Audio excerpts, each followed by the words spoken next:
homage to the land of which we started by giving homage to the land of which we find ourselves on. So we want to thank the indigenous people. We want to acknowledge that as high up as Canada, all the way down to Chile, we acknowledge that that is their land. That is nobody else's land but theirs. The indigenous people have a right to get their land back. And if you find yourself in any capacity of wanting to support that happening, then that means you agree with that statement, which means you acknowledge that if you find yourself anywhere between Canada and Chile, that you too are reminding people that that is not any colonizer's land, but instead that is the indigenous people's land. We honor and acknowledge our ancestors as well as our comrades who have suffered and have their land stolen from them. We acknowledge folks who are still working to get their land back to this day, and we are with you all. We appreciate you all, and we would be remorsed if we did not mention that in every single opportunity and circumstance. We want to acknowledge that. So thank you so much to our indigenous family members. We love you all. We are with you. And Alutua continua, the struggle will continue for all of us getting our land back. And we will continue on with that. So we're going to jump right into the introduction slide, you all. As I mentioned before, my dad has wonderfully and safely, with the ancestors' graces, returned safely from Guinea-Bissau. So I am actually going to turn it over to him, and we are going to have the pleasure of hearing from him so he can give us a report back of what the comrades for the All African People's Revolutionary Party, what they did while they were in Guinea-Bissau, why they were there, what the purpose of that meeting was for. But I first want to acknowledge that our ancestors' voices is brought to you this weekend, as many other weekends as well, by the All African People's Revolutionary Party. And this is a weekly seminar that we have. We have several seminars that we are offering, some on podcasts, some asynchronous versus synchronously. So this is just one of many. And we are being gifted with the opportunity to hear from comrades about the work that is being done in the All African People's Revolutionary Party. We are an organization where we understand that in order for Africans everywhere to have the respect that they deserve, that means that the continent of Africa needs to be respected. And so we understand, A, that we are acknowledging that this is the indigenous people's land, which means we identify as Africans in America and nothing more of that. And we also acknowledge that Africa is our home, not anywhere else that is not Africa. If you are a member of the All African People's Revolutionary Party, then that means you understand that we believe in Africa achieving one unified socialist Africa, which basically means that we want to eradicate and terminate any capitalist, colonialist, or neo-colonialist behaviors that are terribly breaking down what Mother Africa stands for. And we instead want to regain control of our land and our resources back. The best way to do that is to move into a socialist environment where we can start to see things operating on a different and more humane level. And so one of the best benefits that I have found as being a work study member of the All African People's Revolutionary Party work study is that we are learning more about why socialism is such a beautiful thing. And so we are so happy to be with you all today. And I am going to ask for us to advance to our introduction slide, if we are able. I am humbled to come to you all today. My name is Shukura Umi. I join my dad every weekend for us to give different seminar topics on our ancestors' voices. And I've mentioned my dad a couple of times. His name is Ajamu Umi. He's been organizing with the All African People's Revolutionary Party probably, I think he said it's a little bit close to 40 or 41 years now, actually. It's a little over 40 years. I actually just celebrated my 2-year anniversary of being in work study. Well, February will be 2 years, but that's still really exciting. So we are very happy to be with you all today. I definitely look forward to hearing more about this report. And I also just want to give nod to our Handbook of Revolutionary Warfare. If you're joining us on Zoom, you may see it in the slide currently, but a lot of the foundation that we find ourselves using today that the All African People's Revolutionary Party has adopted was because of our comrade and one of our key founders, Kwame Nkrumah. And that was one of the many books that Nkrumah wrote, the Handbook of Revolutionary Warfare. So that literally lays the bricks, if you will, and the foundation for how work study should be operated based on what Nkrumah had in mind, as well as why work study is such an important component to helping to build an organization and to helping to maintain that momentum of that organization. We also want to remind folks to support and donate because we are raising money for the African Liberation Day, which is an event that we host with the A-APRP, or the All African People's Revolutionary Party, annually. I know that we have our QR code in the upper right corner if you're joining us on Zoom.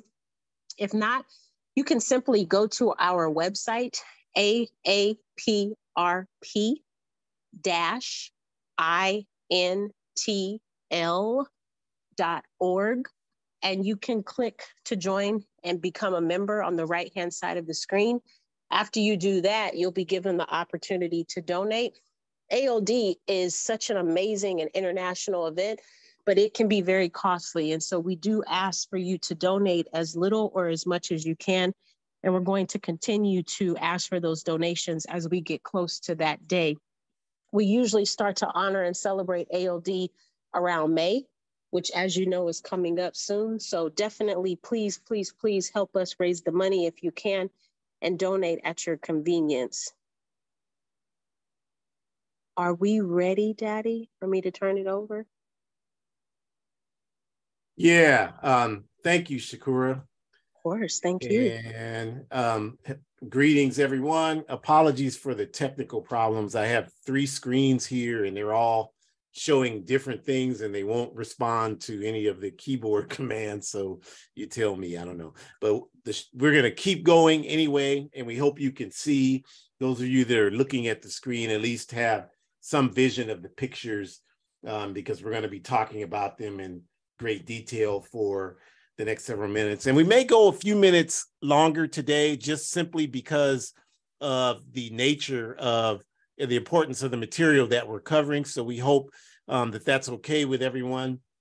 But I just want to say, really glad to be back with you for Our Ancestors' Voices. This is actually the first time I've been able to broadcast this program this year from my usual location, because if you recall, or if you weren't here, the first 2 Sundays of the year, we lost power here. So I had to broadcast from my phone, sitting in my car, charging my phone because I had no power here.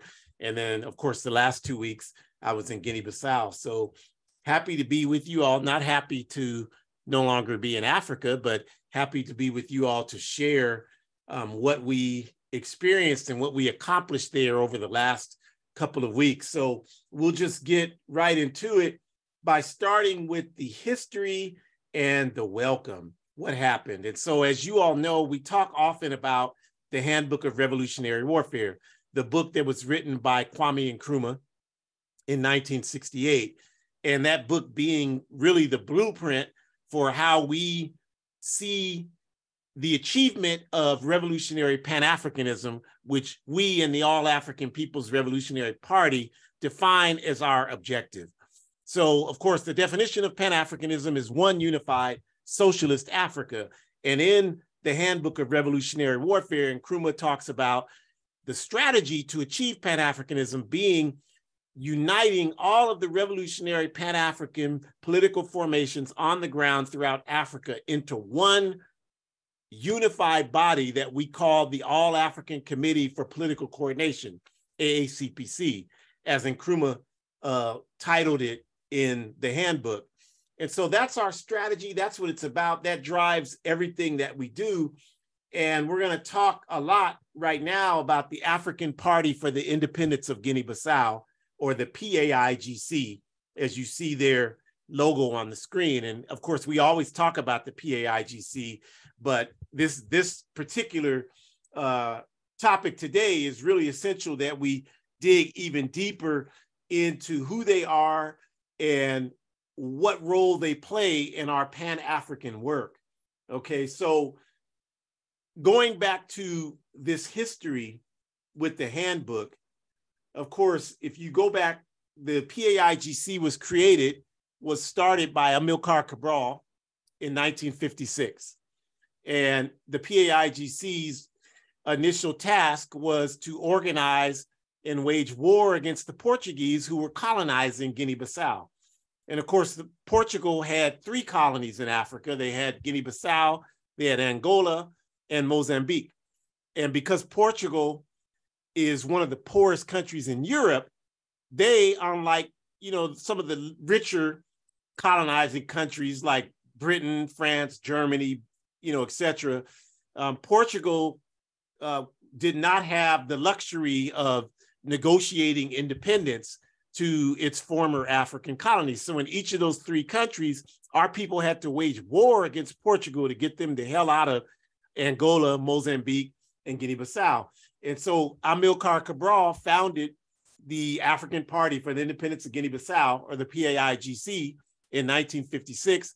And he also co-founded the Popular Movement for the Liberation of Angola as well, with Agostinho Neto.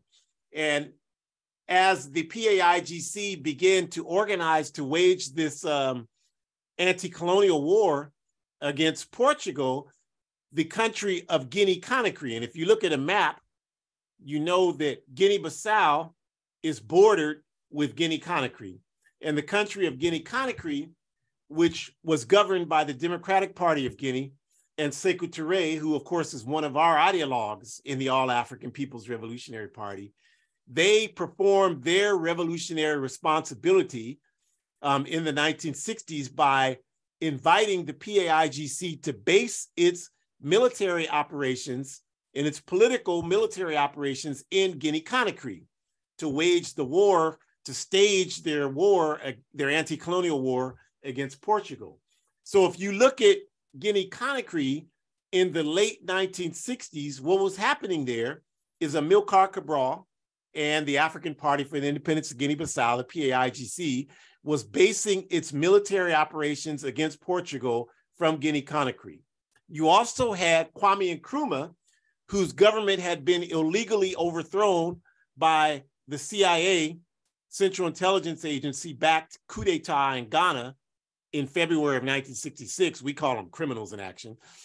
And Sékou Touré invited Kwame Nkrumah to come to Guinea-Conakry and be co-president of Guinea-Conakry.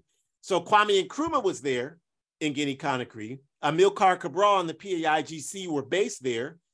And of course, we know Kwame Touré, who was then known as Stokely Carmichael, who was, of course, heavily involved in the civil rights and Black Power movements here in the United Snakes of America in 1969, moved to Guinea-Conakry to become the political secretary of Kwame Nkrumah and to work closely with Sékou Touré. And so in 1968, when Nkrumah produced the manuscript for the Handbook of Revolutionary Warfare, he shared that manuscript with Amilcar Cabral and Kwame Touré and talked to them about becoming the core group that would initiate the formation of the All-African People's Revolutionary Party. And of course, Kwame Touré, who was Stokely Carmichael then, agreed to that, and Amilcar Cabral as well agreed to that. They both gave Nkrumah feedback on the handbook, and they, along with a young African named Lamine Janga, who was from the Gambia, who literally walked from the Gambia to Guinea-Conakry to participate in this political struggle, the 4 of them and eventually other people formed the initial work study circle for the All-African People's Revolutionary Party in Guinea-Conakry in 1968, 1969.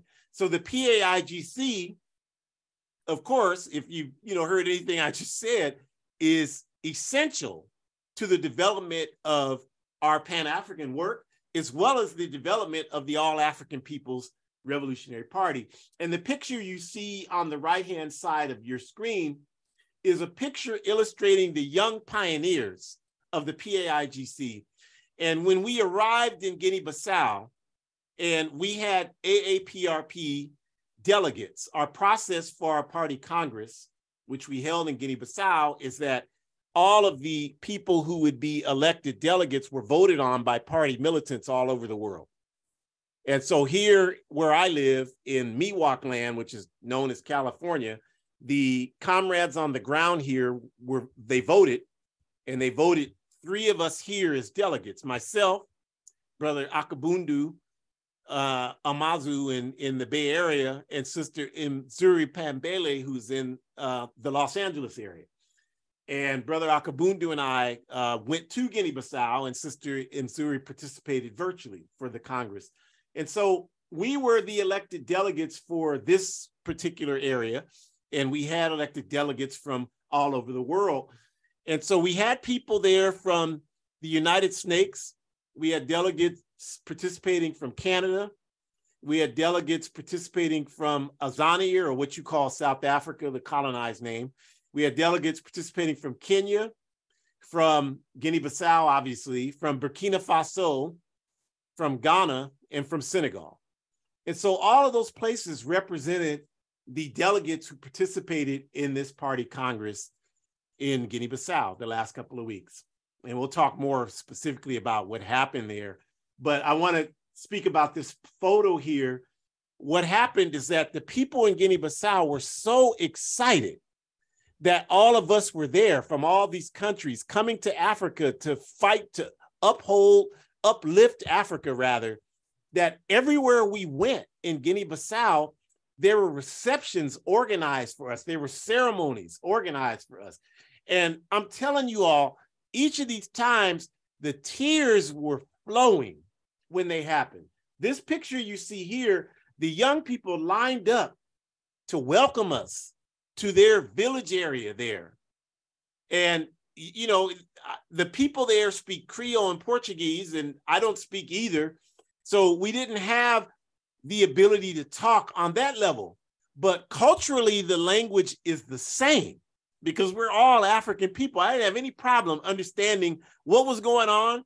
And they certainly didn't have any problem understanding what my reaction was to what was going on, because I had tears flowing everywhere because everybody wanted to constantly express how excited and happy they were that we were there. And they understood the reason why we were there. And we were, you know, basically treated like celebrities for being African revolutionaries. And the reason why I had the type of emotional reaction that I had is because, quite frankly, I've never experienced that before in my life to that degree. I mean, when you live in this backward, decadent, cesspool country, and you have the audacity to stand up and want to speak truth to the demons and the capitalist system that runs this society, you are treated as a leper in the society, even by people who are supposed to be close to you, because they don't understand, because they've been conditioned by this system to accept everything it tells them, whether they realize that or not. So they just don't understand where you're coming from. So people always treat you kind of like you're kind of insane in this society. And if you're like us, you get used to it, but you never accept it because you know you're not insane. And so you're always, you know, the weird one. You're always the strange one. You're always the one nobody knows what to say anything to or how to talk to, or, you know, you're always the one that's angry in people's eyes. You're always all this nonsense in this backward society. So to go there to Guinea-Bissau, to be everything that we are, and to be accepted as heroes, heroines, it was overwhelming for not just me, but all of us, to understand that people telling us constantly, this is where you belong. Now, I knew that already, but to be able to tell you there is nothing wrong with you. You're just here where you rightfully belong. And so that was just a wonderful introduction to being there. And it continued when we talked about these receptions that we had. Now, this picture you see on your screen, what's happening here is that on the bottom of the screen, the African sister with the braids is our A-APRP organizer based in Burkina Faso. And the brother next to her with the shaved head and the glasses is an A-APRP organizer out of the state of Ohio here in the United States.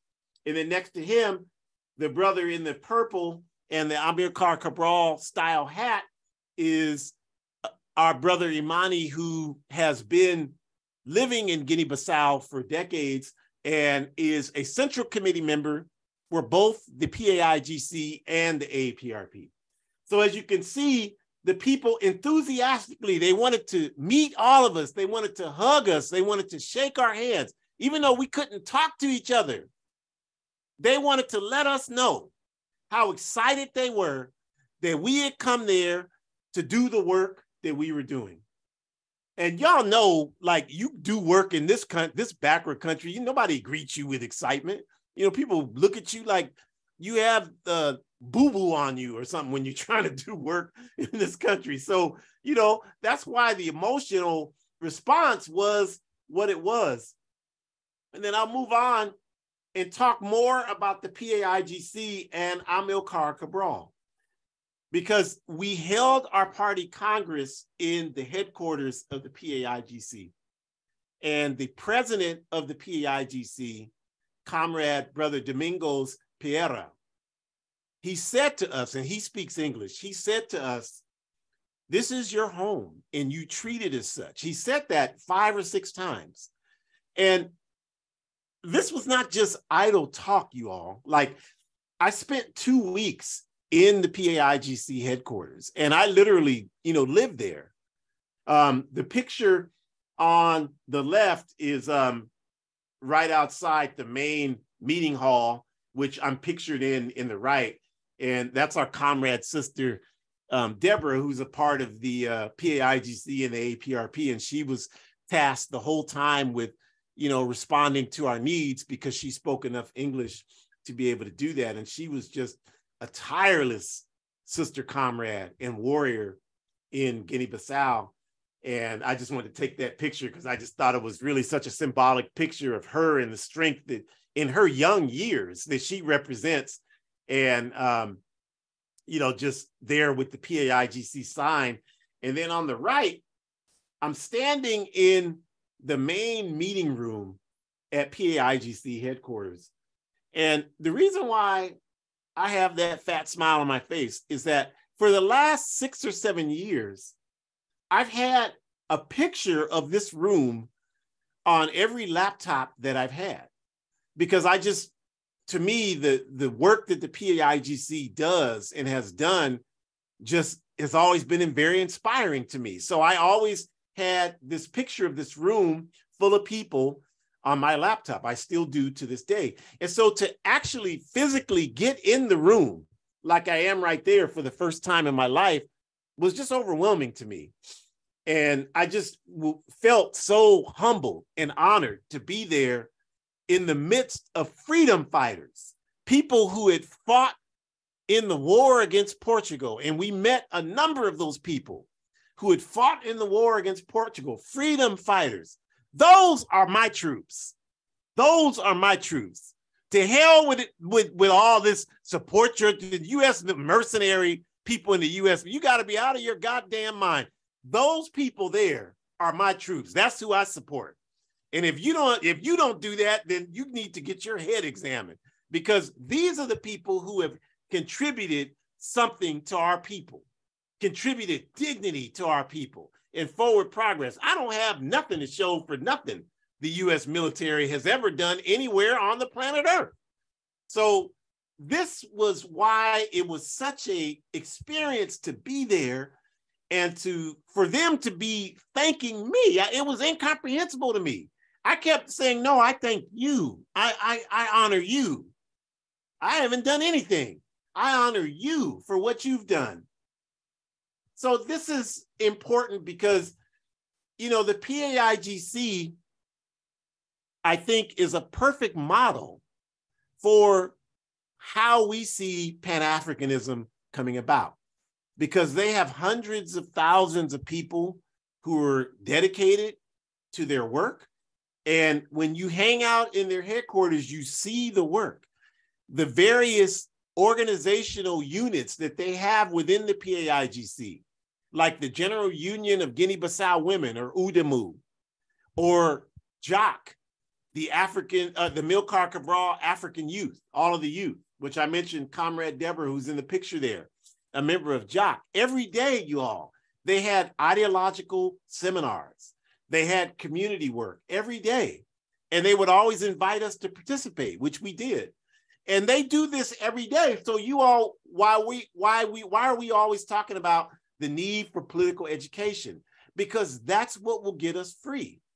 Because a lot of us will sit around here in this backward, no information, nobody has any information, everybody's talking, nobody knows a damn thing society. And you will listen to some random fool from Nigeria or Ghana or wherever the hell they're from. And they'll tell you, well, you know, they don't really want you over there. And you'll accept that because you don't know any better. You've never studied it. And here you have an entire organization of hundreds of thousands of people on the African continent who study the history of our people, study the political environment that we're in and what we need to be free, and therefore have no confusion about the fact that we are Africans, those of us here in the Western Hemisphere. And I don't know how to explain it any better to you, that, you know, we've got to be involved in political education. These folks understand, they do it daily. Like we in the A-APRP, we have our study circles every 2 weeks. These Africans, like Deborah, you see in the picture, they meet every week and have work study for the A-APRP every week. And they said sometimes they meet 2 or 3 times a week. So this is the level of seriousness. And I'm not saying that, you know, we all have to meet 2 or 3 times a week. I'm just trying to give you an example of why we say, and why I'm saying the PAIGC is really a model for how we want to see all of our Pan-African work happen on the African continent. No question about that. So I'm going to talk a little bit about the party Congress, okay? And just talk about that for a bit. Now, you see in the picture on the left, we have the banner. It's in Portuguese, but it has the PAIGC logo and the A-APRP logo on it. And what you have to understand is that, as Nkrumah's handbook articulated, we see the PAIGC and the A-APRP as the same organization. We see the A-APRP and the Pan-Africanist Congress of Azania, South Africa, as the same organization. In fact, our A-APRP delegate at this party Congress is also a member of the Pan-Africanist Congress of Azania, South Africa. We see the Azanian People's Organization in Azania as the same as the A-APRP. We see the Pan-African Union of Sierra Leone as the same as the A-APRP. We see the Amilcar Cabral Ideological School of Nigeria as the same as the A-APRP. We see the National Democratic Rally in Senegal as the same as the A-APRP. This is the conception that Kwame Nkrumah articulated in the Handbook of Revolutionary Warfare. And so what's happening with this Congress we just had in Guinea-Bissau is the PAIGC stepped up in so many major ways to say that, yes, we are one. We are hosting the A-APRP Congress and providing us everything we needed to have the Congress, from living accommodations to food, people cooking food, to people driving us around, everything that we needed to have this Congress. I mean, they were so fretful about everything we needed at all times that we were there. And so this is just something to help, hopefully help people understand what we're talking about when we're saying Pan-Africanism is real, you all, because you're talking about PAIGC, hundreds of thousands of members, PAC, hundreds of thousands of members, Pan-AFU, hundreds of thousands of members. That's what we're talking about on the African continent. And if you don't understand it, you ask, well, how many people are in the A-APRP? This is why study is so important. Because if you're asking that kind of question to us, you don't understand the nature of our work. And, you know, I don't know Peniel Joseph, the academician personally, but he wrote the book Stokely A Life. And it's a great book if you want to know about Kwame Ture's life up to 1968 before he went home to Africa.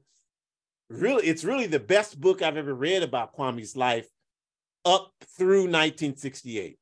The moment Kwame moves to Africa, the book is a worthless piece of toilet paper. I'm sorry. It just, everything he's saying is just the same regurgitated anti-Sekou Touré, anti-Africa, centering the US nonsense that, you know, we have come to expect from the white left, but we would hope we would get more from an African, and unfortunately we didn't. But I'm saying that not to try to attack this brother, but to make the point that in that book, he talks a lot about once Kwame moved to Guinea-Conakry, he would come back here once a year, sometimes twice, to do speaking engagements. And to this guy, because he, you know, he hadn't taken the time to study what the A-APRP is about, he indicates in the book Stokely A Life that Kwame was just coming here to speak at college campuses, and that was to him essentially what the A-APRP represented. So in his words in the book, if only a few college students join here in the United States, then Kwame's work was, you know, insufficient and irrelevant compared to what he did in the 60s. And that type of limited backward analysis is so infuriating for us in the A-APRP who know of the work, the hard work they were doing. It's insulting and infuriating. Kwame Ture was clear in his analysis that his work was to create a revolutionary Pan-Africanist cadre. And he certainly did that because he didn't have to be in Guinea-Bissau because he had all of the organizers I just met who are cadre there. Several of them are cadre that are doing the work. They're Kwame Ture's in Guinea-Bissau, just like we're Kwame Ture's here. So this is just so important for people to, you know, do your best to grasp that, because that's what we're trying to build, is an organization of capacity, to build capacity for African power. We're not trying to elect no individuals to no bourgeoisie offices. That's not our work. And we're not criticizing people if that is their work, but that's not what we're trying to do. We're trying to create mass leadership, because revolution is a mass activity. And that's what we're interested in, a worldwide African revolution. So that's one point. In terms of the Congress itself, you know, I won't get too in depth with too many of the decisions because we're still finalizing them, and we have to, you know, be able to supply them to the party membership, people like Shakura, who haven't had a chance to see them yet. So it wouldn't be appropriate to go into great detail here, but I will give you some highlights. And one of the very important things that we did at the Congress is every revolutionary party has an ideology. Well, first, let me say that I have to reiterate, we've talked about this before, but what exactly is a party Congress? Because most people don't know, because there are no revolutionary parties in this backward country, and most people just don't know around the world. So a party Congress is, if you think of it in terms of a conference, everyone's gone to a conference of some kind. And if you think about it, when you go to a conference, you don't know who's going to be there. You might meet 4 or 5 people during the conference. You go to workshops, right? You learn some things, and then you leave. Now, maybe you might speak to some of the people you talk to at the conference again, but most often you won't even ever talk to most of the people that are there ever again in life. You won't know what they're doing. You won't know how they've manifested what you learned at the conference or whether they did so at all. You may not even yourself utilize any of the material you learned at the conference ever again in your conscious life. So that's a conference. Whereas a Congress, a party Congress, is when a political party comes together and it's engaged in the process of assessing its political identity, what it believes, what its work is, how it does its work, how it will move forward. And it makes decisions about whether to reaffirm those types of things or whether to change things, whether to bring in new things. And the whole purpose of this is to strengthen the party's ability to do this work and to have an assessment process in place that allows the party militants to be honest and have a vehicle to help us get stronger and move forward. So one of the things we were able to do at the party Congress is we looked at this question of ideology, because every revolutionary political party has ideology, whether it be Marxist-Leninist ideology, whether it be Maoist, whether it be Trotskyist, whether it be whatever the case may be, their ideologies. Now, as Amilcar Cabral said, ideology comes from culture, and we believe that. So we, up to this point, have been calling our ideology Nkrumahism-Touréism. And one of the decisions we made at the Congress was to expand that so that from here forward, we're going to be referring to our ideology as Nkrumahism, Touréism, Cabralism. And the reason for adding Amilcar Cabral's name, let me say first that to me, this was always a party that adhered to the principles of Amilcar Cabral. I've always believed that since I joined in 1984, I believe that. But now what we just did is made it formal, especially since, as I mentioned earlier, he's one of the co-founders of the A-APRP. So it made sense in that regard.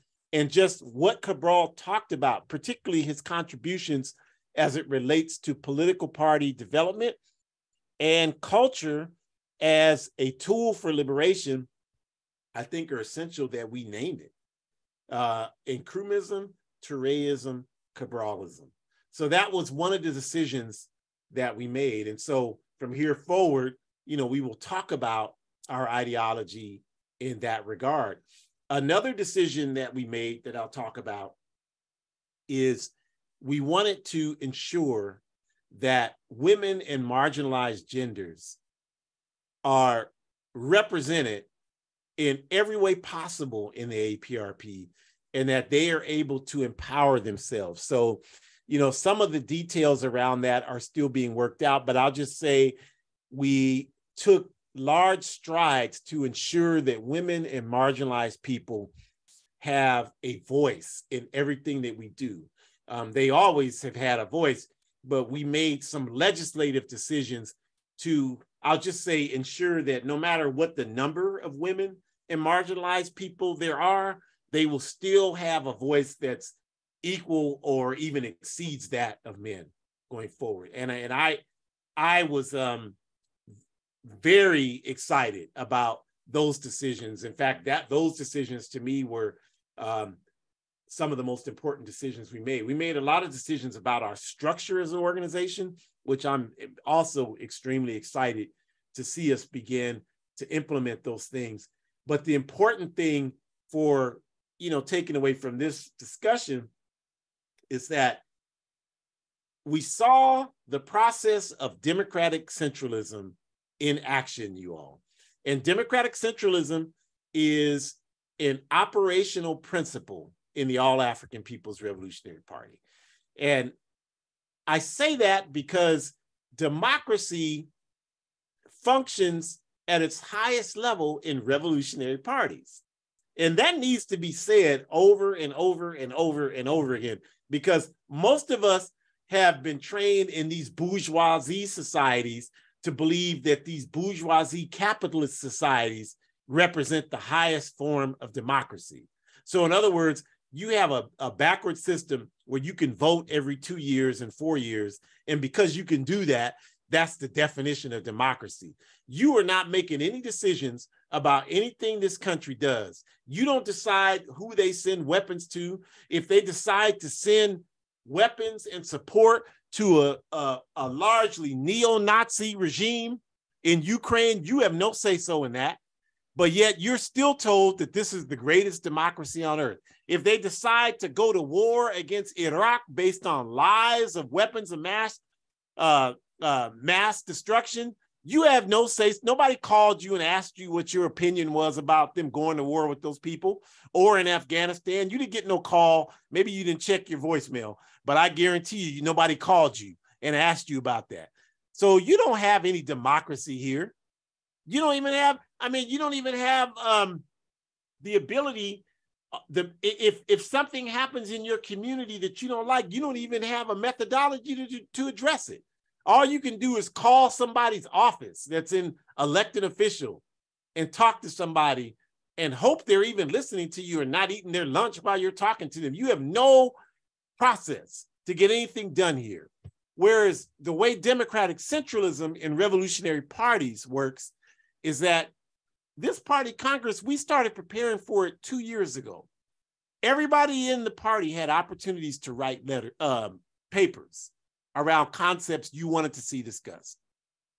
I wrote several. In fact, my book, A Guide for Organizing Defense Against White Supremacist, Patriarchal, and Fascist Violence, was used as a part of the preparatory materials for this Congress.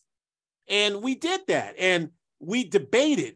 We used our study circle meetings for 2 years to debate. The people in our circle, we did it. And we edited our responses and we merged them with all of the responses coming from all over the party. And then we created a compilation of everybody's opinions. And then in Guinea-Bissau, we debated further. Every day of the Congress in Guinea-Bissau, we met 8-9 hours a day. One day we met for 13 hours. We didn't get out till 1 in the morning. Started at 10 a.m., 9 a.m. rather. Sorry, 8 a.m. and didn't get out till 1 a.m. debating. So I'm saying this to you because don't let them tell you, well, socialism, there's no freedom and democracy. You have to be out of your damn mind. That's all there is the opportunity for you to have a voice and give your opinion.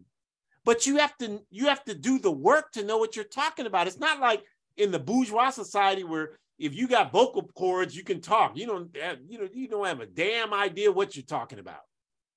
I watched this video clip yesterday where some European savage was on there, and there was another savage on there, and he said, "So what are your ideas?" 2 Europeans talking about racism.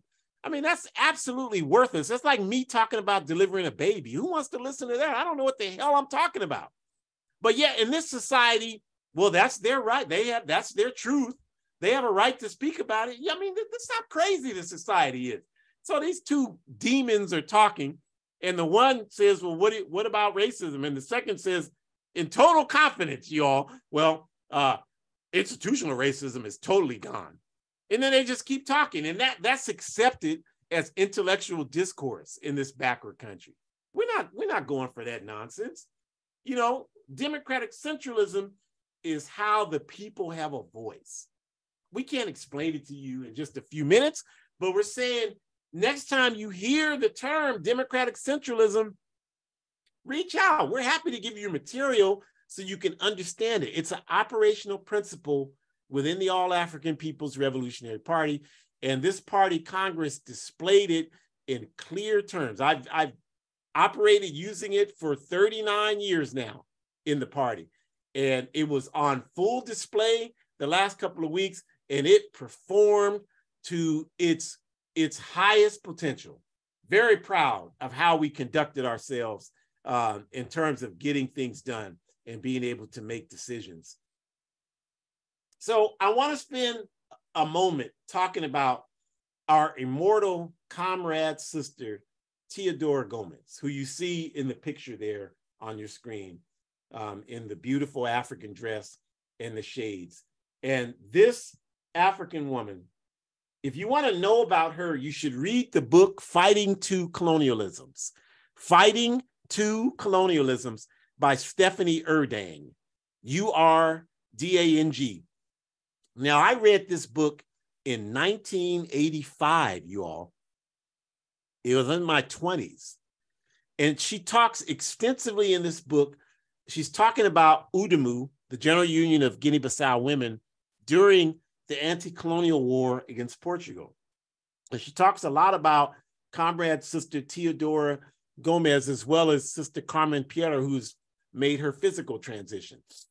And both of these women led combatants of women soldiers against the Portuguese.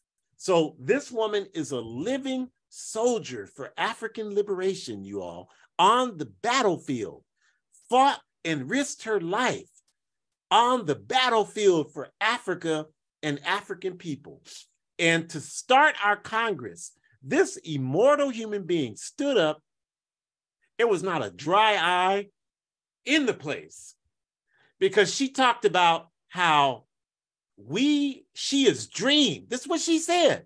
This immortal woman, this is what she said. She has dreamed about the day when she could look at us all being there for decades, and how important it is for us to realize our role and responsibility in this fight for Pan-Africanism. And she wasn't just talking to the few of us delegates there. She was talking to all of you all. That's all of our responsibility to recognize that. That was her message, that we have to understand who the hell we are. We are not Americans. We are none of that nonsense. We are displaced African people fighting for African liberation. And she stood up there, wasn't a dry eye in the place when that woman got through talking, because she's a living legend. She is a living legend. Somebody who says what they mean and mean what they say, and has put her body on the line for our people. She's not just running her damn mouth like so many of us. So Shakura had told me, when you go there, can you please get a picture of Comrade Sister Teodora? So when I saw her, I was just struck, because I didn't know if I would have the chance to meet her or not. So I was just struck with that. And I couldn't even move for a moment. And I told her through one of the comrades interpreting, my daughter, who was in the party, wanted me to have a picture. And so she said, well, we need to get that picture first. And we took a cut. She wanted to take 2 or 3. We took 3 or 4 pictures because she wanted to make sure that the picture was correct. And after we took the picture, she said, now you can go back to your daughter with your head held high. And we laughed and we ate.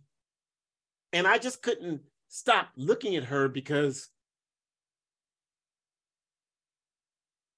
she's just been a role model to me my whole life.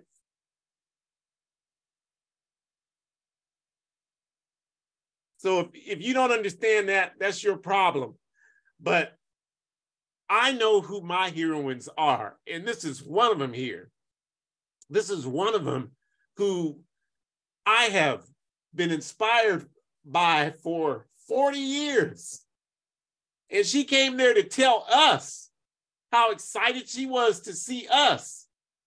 And so, yeah, I'm back in the United Snakes of America, but I am not confused about what my work is and what my mission is and what I need to do. So that was just really like one of my highlights of the whole experience, was when we had this ceremony here, and this computer is just really going crazy. But we had this ceremony here, the closing ceremony of the Party Congress. And as you can see from the picture on the left, there were hundreds of people there. They had a cake there, which you see in the center. And the president, who's speaking in the white shirt there, Brother Domingos, is talking. And they just did so much to demonstrate to us how much they loved and valued us. They gave each of us an Amilcar Cabral style hat and a sash with his name and image on it. They gave us a number of other things, but the thing that meant the most is he made all of us there official members of the PAIGC to, again, symbolize that we're the same organization. So I have my membership card and everything for the PAIGC as an official member. And then we danced and ate, we had food, and we did all that. And the Congress was closed. But what I wanted to say about that closing ceremony is that it's just so interesting to me. It's just so interesting to me how I could live my whole life in a country and not have any, nothing really stands out to me here in terms of like going somewhere and saying, oh, this is a place where I really, people always wonder, well, why do you call Africa home? And I'm like, I can live 60 years in this country and never feel safe anywhere, never feel like I should be anywhere here. I mean, I'm gonna be wherever I want to be. Don't misunderstand what I'm saying. If you don't understand that, you don't know me. I'm gonna be wherever the hell I want to be. But my point is that I can go 60 years here and you're always fighting for humanity in this society because there's so little of it.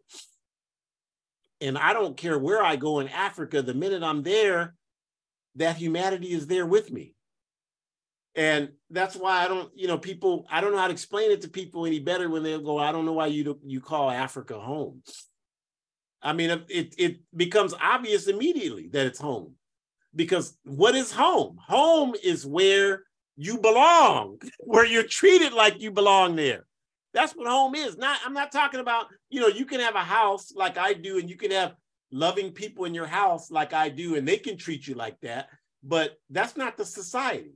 Because the minute you walk out your front door, that's over with. That doesn't, that's not, you're in a whole different environment. If you still function in that environment, you can get killed. You have to be aware of the environment you're in. So I'm talking about when you're in Africa, you're at home. And I'll just tell you a funny story before I turn it over to Shakura. Before the closing ceremony, we didn't know that they were going to give us, the Amilcar Cabral style hats. And I wanted one. And I was looking around for one. I went to the market. I walked. I would be so fired up after our party Congress sessions. We would get out 9, 10 o'clock at night. I would walk around the community just by myself. I'd walk around. And I would go to the marketplaces, the ones that were open when I had time, and I would try to find these hats, and I never found one. I mean, they were selling them. I just didn't find one when I was looking for one. And so one day I was there, and I learned the Portuguese word for hat, and from my partner. And so the brothers were selling stuff on the street. And so I told him I wanted a hat, Amilcar Cabral. Chappelle, I can't remember how to say the word, but Capel, hat, Amilcar Cabral. And so the brother's like, oh yeah, okay. And he had me follow him. I followed him for it had to be almost a mile. But, I'm telling you this because, here someone leads you somewhere for a mile, they're trying to rob you or kill you. But there you don't have to, that's not what's going on. So I'm walking with him. He took me to a barbershop, He thought I was saying I needed a haircut. I walk in there and the barber's there and he's like, sit down. I'm like, no, I don't want a haircut. I want a Chappelle, Amilcar Cabral. But the PAIGC took care of that.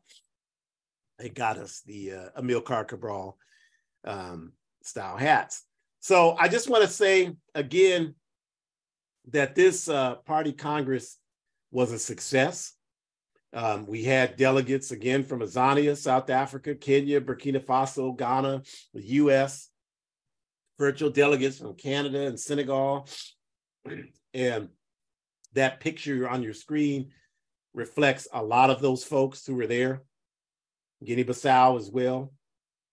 And, you know, we have our commemorative shirts. We got a couple of those, which I look forward to being able to wear here and have people ask questions and have conversations so that people can understand what Pan-Africanism looks like in practical application. And the last thing before I turn it over is for those people in the Sacramento area, on your screen, we are having an All African People's Revolutionary Party orientation meeting. And we're having it here in Sacramento at California State University, Sacramento, this Saturday, February 4th. That's located at 6000 J Street in the library on campus, the third floor of the library, from 1 p.m. to 2 p.m. So it's only an hour. But if you want to attend, everybody's welcome. You know, you don't have to want to join the A-APRP. You don't even have to be African. If you want to know more about it, you're welcome. But I do suggest that you let us know, reach out to abetterworld.me and say, hey, I want to attend the orientation, because just simply because the rooms in the library can be difficult to find. But we want to invite everybody to come out to that. And I'll turn it over to Shakura to close us out. All right, all right. Thank you so much. I've got my round of applause emoji image reaction. That's what it's called. My reaction on Zoom going, what an incredible report, Matt. Thank you so much for that. And thank you to all the delegates who were able to head out to Guinea-Bissau to do the work, and were able to come back with these triumphant and amazing updates that you all have decided on. We are so excited. I think in our work study circle, I haven't shared any of these updates yet, but we are planning to meet this weekend. And I know it's going to be a big conversation. So just really looking forward to that, and really grateful for the work that you all have done, the work that we will continue to do, and just to think of how far we've come in terms of all the committees, all the task forces, all the papers that have been written for the voting to take place, to know what to talk about when you all got to the first ever Party of Congress. I mean, I just think that's incredible. So we thank you all so much for joining us. Thank you again to all of the delegates who traveled to Guinea-Bissau and were able to make some decisions that would help improve both organizations. I'm so excited to continue this work and to move forward with more clarity on why we do what we do, and to honor our comrades living and past as we continue, hopefully, to do this work and to make them proud. We do want to ask you to come back next week on Sunday, February 5th.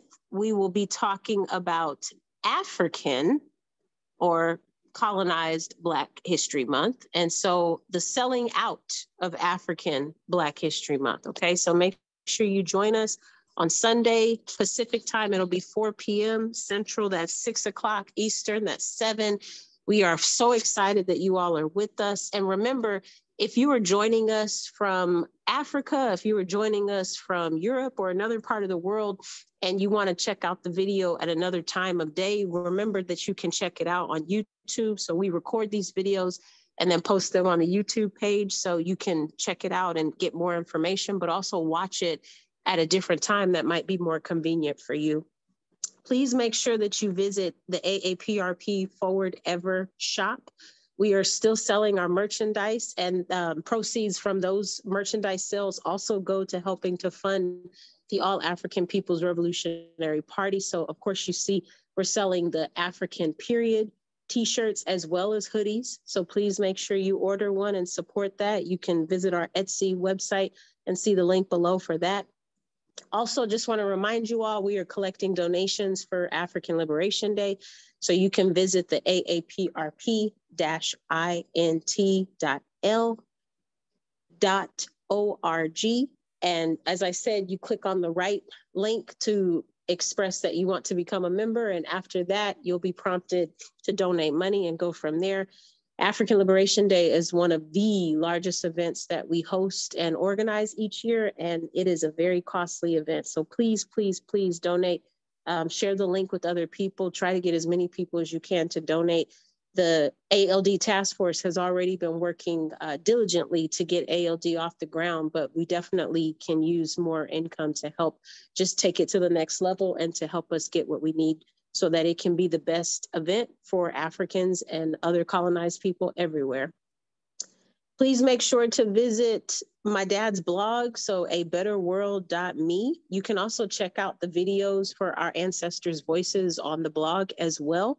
Make sure that you check out Hood Communists. We definitely like to echo that a lot of what's happening in terms of the report outs for the Party of Congress may also be taking place on Hood Communists. So if you do not already have the Telegram app downloaded, please make sure you download that so you can get more information about their bi-weekly events that they host on Telegram.